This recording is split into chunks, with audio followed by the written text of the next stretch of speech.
sorudan ya. Bir şey olmaz. Kim bu? Bir şey değil. Nerelerde?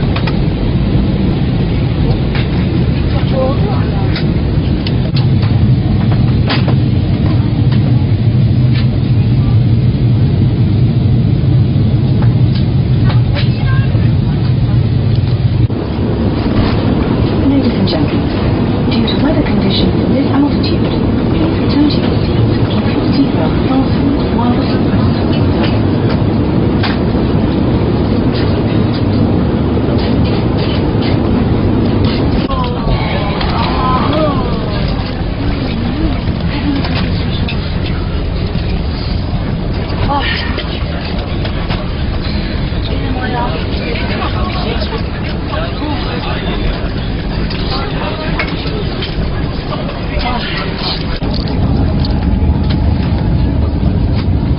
Yolcularımız uçağımız henüz park yerine ulaşmamıştır. Lütfen yerinizden kalkmayınız. Kemerinizi çözmeyiniz ve başüstü dolap